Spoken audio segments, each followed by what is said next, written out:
நீங்கள் பார்த்து கொண்டிருப்பது சதீஷ்குமார் பிராட்காஸ்டிங் சேனல். SKBC சார்பாக உங்களை வருக வருகவென்று வரவேற்கின்றோம். இது வந்து குண்டு மிளகாய் இல்லையா?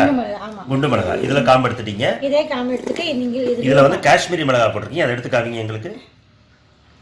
இது காஷ்மீரி மிளகாய். இதுக்கு கலருக்கு. ஆமா, கலர். இது வந்து இது காரத்துக்கு. காரத்துக்கு. ஆமா ஆமா. இது இப்போ இது ரெண்டையும் போட்டுட்டு இது எல்லாமே சேர்த்து அரைச்சா டேஸ்ட் குண்டு வத்தல்ல கொஞ்சம் டேஸ்ட் நல்லா இருக்கும். மிளகாய் பொடி இதுல கலர் கம்மி இருக்கும், இன்னும் இதுல காரம் இருக்கும். காரம் இருக்கும். ஆமா. இப்போ வந்து இது வந்து 1 கிலோவுக்கு எவ்வளவு போடுறீங்க காஷ்மீரி மிளகாய்? நான் எல்லாமே ஈக்குவலா எடுத்துர்க்கேன். கால் கிலோ எடுத்துர்க்கேன் எல்லாமே. ஓ, எல்லாமே இது 1/4 கிலோ. ஆமா, இது 1/4 கிலோ, இது 1/4 கிலோ. டெம்பரங்க இருக்கா. Daily chilli powder. இது எதுக்கெல்லாம் யூஸ் பண்ணுவீங்க? எல்லாத்துக்குமே யூஸ் பண்ணலாம். இது எல்லாத்துக்குமே யூஸ். அதாவது இந்த மசாலா குறிப்பா சாம்பாருக்கு யூஸ் பண்ணலாமா? சாம்பாருக்கு யூஸ் பண்ண முடியாது. சாம்பாருக்கு யூஸ் பண்ணனும்னா அது தனியா இது இருக்கும். பட் ஆமா, இது இந்த பொடியும் போடலாம். சாம்பார்ல மல்லிப்பொடி போடலாம் சேர்த்து. மல்லிப்பொடி போட்டா சாம்பார் பொடி ஆயிடும். சாம்பார் பொடி. ஆமா. மத்தபடி இது குழம்பு இல்ல, சாம்பார் பொடிக்கு தனியா இருக்கு. அது இன்னொரு தடவை வேற. இது வந்து குழம்பு. இது என்ன சொல்லுவீங்க? இது என்ன மசாலா இதுக்கு? இது chilli powder, plain chilli powder.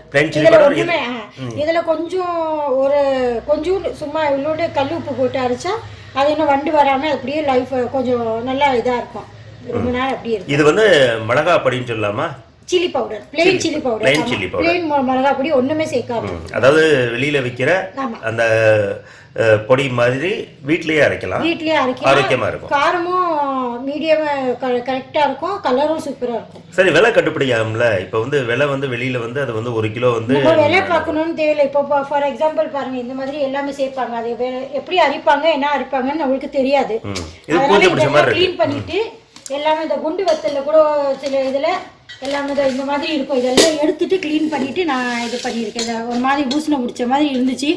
எல்லாம் அதெல்லாம் எடுத்து தனித்தனியாக வச்சுட்டு இந்த மாதிரி மிளகா எல்லாமே தனித்தனியாக எடுத்துட்டு அப்புறம் க்ளீனாக இதை அரைச்சிருக்கேன். அதனால ஒரு சுத்தமான ஒரு பவுடர் கிடைக்கும். ஆமாம் ஆமாம்.